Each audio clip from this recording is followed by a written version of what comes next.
Hello நண்பர்களே, welcome to mix media. இன்னைக்கு நம்ம பெங்களூர் டைரிஸோட எபிசோட் 3ல தான் இருக்கும். லாஸ்ட் எபிசோடில் நம்ம ஜெயநகர் மார்க்கெட்டோட ஷாப்பிங் பற்றி பார்த்துருந்தோம். அங்கே என்னென்ன இருக்குன்றதை பார்த்துருந்தோம். கூடிய சீக்கிரம் நாங்கள் என்ன வாங்கணும் அப்படின்றதையும் ஷேர் பண்ணுறோம். இன்றைக்கி நம்ம கோரமங்கலா பற்றி தான் பார்க்க போகிறோம். லாஸ்ட் வீடியோவில் இதோட ஹிண்ட் பார்த்துருப்பீங்க. இந்த வீடியோவில் நம்ம ஃபுல்லாக பார்க்க போகிறோம். ஸோ இன்றைக்கி ஒரு ஈவினிங் நம்ம கோரமங்கலாவில் தான் இருக்கும். அதாவது ரொம்ப ஃபேமஸான இந்த எம்பையர் ரெஸ்டாரண்ட் முன்னாடி தான் நாங்கள் இப்போ வெயிட் பண்ணிகிட்ருக்கோம். எம்பையர் ரெஸ்டாரண்ட்லேருந்து இந்த ஸ்ட்ரீட் ஃபுல்லாகவே பயங்கரமான ஃபுட் ஸ்டால்லாம் வச்சு விதவிதமான ஸ்நாக்ஸ் வச்சுருக்காங்க. சில இடத்துல கொஞ்சம் காஸ்ட்லியாக இருக்குது, சில இடத்துல ரீசனபிள் ப்ரைஸாக தான் இருக்குது. பார்த்திங்கன்னா பயங்கர கூட்டமாக இருக்குது. நாங்கள் போயிருந்தது இந்த ரம்ஜானோட ஒரு 21st டே 22nd டே மாதிரி தான் போயிருந்தோம். அதனால கொஞ்சம் கூட்டம் கம்மியாக தான் இருந்தது. முதல் நாள் போயிருந்தோம் அப்படின்னா பயங்கர கூட்டமாக இருந்திருக்கும். பட் இப்போ கூட்டம் இல்லை. இங்கே சிக்கன், மட்டன், தோசா ஸ்டால் எல்லாமே வச்சுருக்காங்க. அண்ட் வெஜிடேரியன்ஸ் வந்தாலும் அவங்களுக்கும் சர்வ் பண்ணுற மாதிரி தோசா கார்னர் இருக்குது, வெஜிடேரியன் கார்னர் இருக்குது, and porn corner, beeda corner, and நிறைய ஐஸ்கிரீம் ஃப்ளேவர்ஸும் வச்சுருக்காங்க. இவங்ககிட்ட இருக்க ஐஸ்கிரீம் ஃப்ளேவர்ஸ் கொஞ்சம் டிஃப்ரெண்ட்டாக தான் இருந்தது.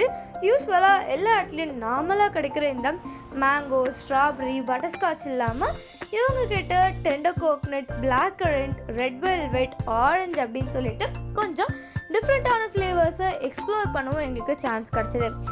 அதுக்கப்புறமா ஷவர்மாவும் வச்சுருந்தாங்க. Just 2 to 3 flavours. இதுதான் நான் சொன்ன அந்த ஸ்ட்ரீட். ஸோ ஸ்ட்ரீட்டோட ஸ்டார்டிங்கில் ஸ்வீட் ஐட்டம்ஸ்லேருந்து ஆரம்பித்து காரசாரமாக ஃபுல்லாகவே பண்ணியிருக்காங்க. பயங்கரமாகவே இவங்க செட்டப் பண்ணியிருக்காங்க. என்னதான் கூட்டமாக இருந்தாலும் மக்கள் வந்து அவங்களோட எக்ஸ்ப்ளோரேஷனை ஸ்டாப் பண்ணுறதே இல்லை. நீங்களே பாருங்கள் எப்படி இருக்குன்னு.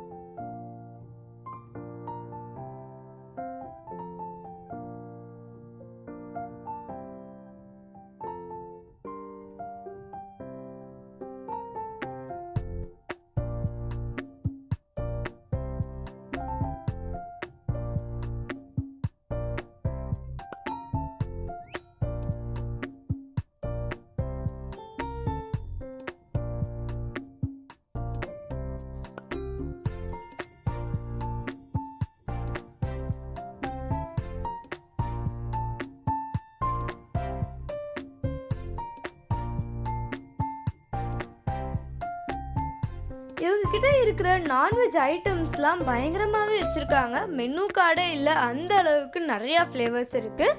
இவங்க ஜஸ்ட் சிக்கனோட நிற்கிறதுல நிறைய ஐட்டம்ஸ் வச்சுருக்காங்க. Like chicken, mutton, prawn, beef, lobster, lamb ribs, அதில் liver fry, brain fry, goat fry அப்படின்னு சொல்லிட்டு விதவிதமாக வச்சுருக்காங்க. அதில் இவங்களோட லாப்ஸ்டர்ஸ் கொஞ்சம் காஸ்ட்லியாக இருந்தது. அண்ட் டைகர் ப்ரான்ஸ், ஜம்போ ப்ரான்ஸ்ன்னு சொல்லிட்டு ஃப்ரை பண்ணி சுக்கா மாதிரி பண்ணியும் வச்சுருந்தாங்க. இவங்களோட seekh kebab one of the must trying. மட்டன்லேயும் இருந்தது, ப்ரான்லேயும் இருந்தது, அண்ட் சிக்கன்லேயுமே ஷீக் கபாப் இருந்தது. ரொம்ப நல்லா இருந்தது. இங்கே இவங்க கிராப் வந்து ஃப்ரை பண்ணி தராங்க. சாஃப்ட் ஷெல் கிராப்ஸ் தான் யூஸ் பண்ணுறாங்க. ரொம்பவே சாஃப்டாக இருந்தது. அண்ட் சால்ட் எல்லாமே கரெக்டாக போட்டிருந்தாங்க. நம்ம போய் உங்ககிட்ட வாங்கினோம் அப்படின்னா நமக்கு ஒரு பிளேட்டில் வச்சு தான் கொடுக்குறாங்க. இங்கே ரோல்ஸும் இருக்குது. அதாவது எக் ரோல்ஸ், வெஜிடேரியன்ஸ்க்கு பன்னீர் ரோல்ஸ், இல்லை பீஃப் ரோல்ஸ் எல்லாமே வச்சுருக்காங்க. ரொம்பவே டேஸ்டியாக இருக்குது. அண்ட் எல்லாருமே சாப்பிட்ற மாதிரி காரம் கம்மியாகவும் தான் இருக்குது. நம்ம கேட்டோம் அப்படின்னா ஏதாவது ஒரு ஃப்ரைட் ஐட்டம் கேட்டோம்னா நமக்கு அவனில் சூடு பண்ணி தராங்க.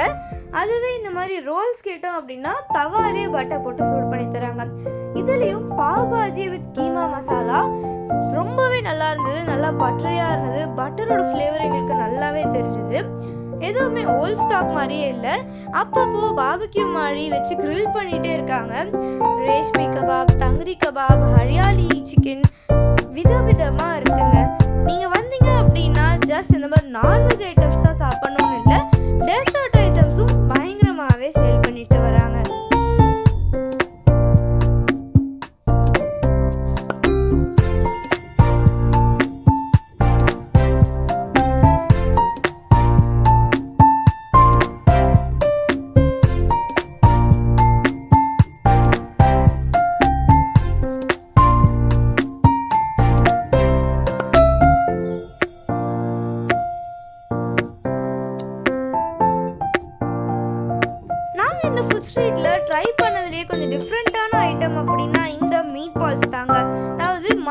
மீட் பால்ஸ் கூட கிரேவியோட சேர்த்து ரொமாலி ரொட்டி இல்லை குபூஸ் இல்லை இடியாப்பம் தான் தராங்க.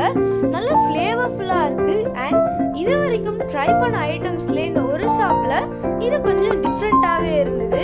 நல்லா கீமா மாதிரியும் இருக்குது. இல்லை நம்ம பால்ஸ் கேட்டோம்னா பால்ஸும் தராங்க. இது கூட பாவு கேட்டோம்னா பாவு இல்லைங்க, இந்த மாதிரி இடியாப்பம் இல்லை ரொமாலி ரொட்டி தான். இப்போது நீங்களே பாருங்கள், நாங்கள் வாங்கியிருக்கோம். இங்கே இருக்கிறதுலையே லாப்ஸ்டருக்கு அப்புறமா இதுவும் தான் காஸ்ட்லி. லைக் ஒரு 400 to 500 rupees மாதிரி வருது. நம்ம கேட்குற இந்த மீட் பால் கவுண்ட்டை பொறுத்து அவங்க ரேட் சொல்கிறாங்க. ஸோ நல்லா ஆயிலோட இருக்குது. இந்த மீட்டோட ஃபேட் நல்லாவே தெரியுது. ரொம்பவே நல்லா இருந்தது. ஸோ இந்த ஸ்ட்ரீட்டில் நம்ம நெக்ஸ்ட் வந்தோம் அப்படின்னா ஸ்வீட் கார்னர் இருந்தது.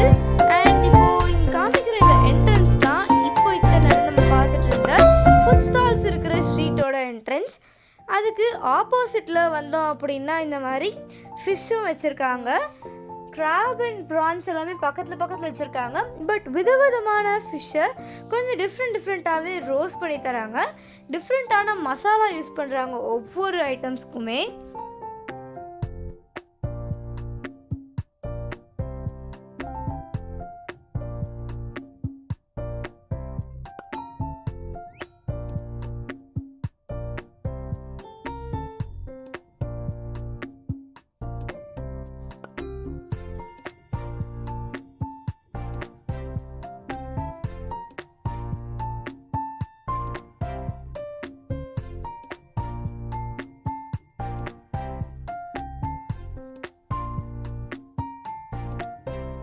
இந்த ஸ்ட்ரீட்டே ஈவினிங் 8 o'clock மேலே ரொம்ப வைப்ரண்ட்டாக மாறிடுது, கலர்ஃபுல்லாக மாறிடுது. மக்கள் கூட்டமாக அப்போ தான் வர ஆரம்பிக்கிறாங்க. அண்ட் இன்னொரு சைடு டிஜே இருந்து விதவிதமாக பாட்டு போட்டு அசத்திட்டு இருக்காரு.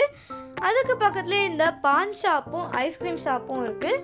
ஐஸ்கிரீம் மட்டுமே இல்லாமல் இங்கே ஷாஹி துக்டா, பக்லாவா, குனாஃபா அண்ட் திராமிசு இந்த மாதிரி சொல்லிட்டு கொஞ்சம் டிஃப்ரெண்ட்டான ஸ்வீட்ஸை வச்சுருக்காங்க. அதுவுமே நல்லாயிருக்கு. பட் கேக்ஸ் அண்ட் பேஸ்ட்ரீஸ் மட்டும் இங்கே நமக்கு கிடைக்கல.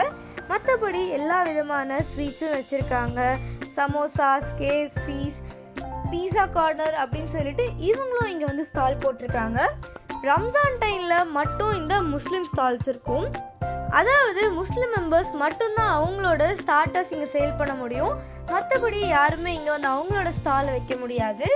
ரம்ஜான் 1 monthக்கு அப்புறமா இதே ஸ்ட்ரீட்டில் நார்மலாக ஸ்ட்ரீட் ஃபுட் மாதிரி நம்ம நிறையா சாப்பிட்லாம். அதாவது ஒரு ஃபுட் ஸ்ட்ரீட்டாக அது கன்வெர்ட் ஆயிரும். அண்ட் மற்ற டைமில் ஜெயநகர் மார்க்கெட் மாதிரி ஒரு நல்ல மார்க்கெட் பிளேஸாக ஆயிரும். ஸோ இந்த ஸ்ட்ரீட் வருஷம் ஃபுல்லாக ஆக்டிவாகவே தான் இருந்துகிட்ருக்கும். ஆனால் விதவிதமான மக்களால் இந்த இடம் ஆக்டிவாக இருந்துக்கிட்டே இருக்கும்.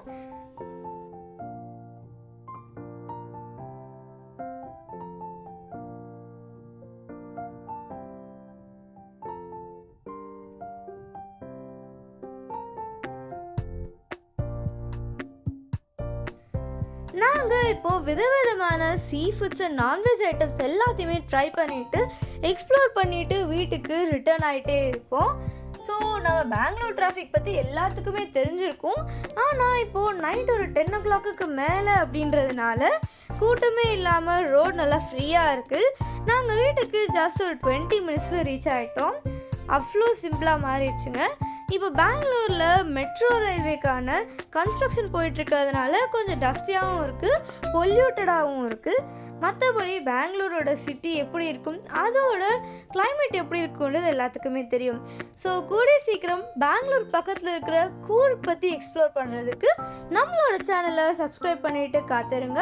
அண்ட் கூடிய சீக்கிரம் கூர்கில் நாங்கள் என்ன பண்ணோம், போய் விசிட் பண்ண பிளேசஸ் எல்லாமே உங்களுக்கு அப்டேட் வர நோட்டிஃபிகேஷன் பட்டனை கிளிக் பண்ணிவிட்டு பாருங்கள். டாட்டா, பாய் பாய்.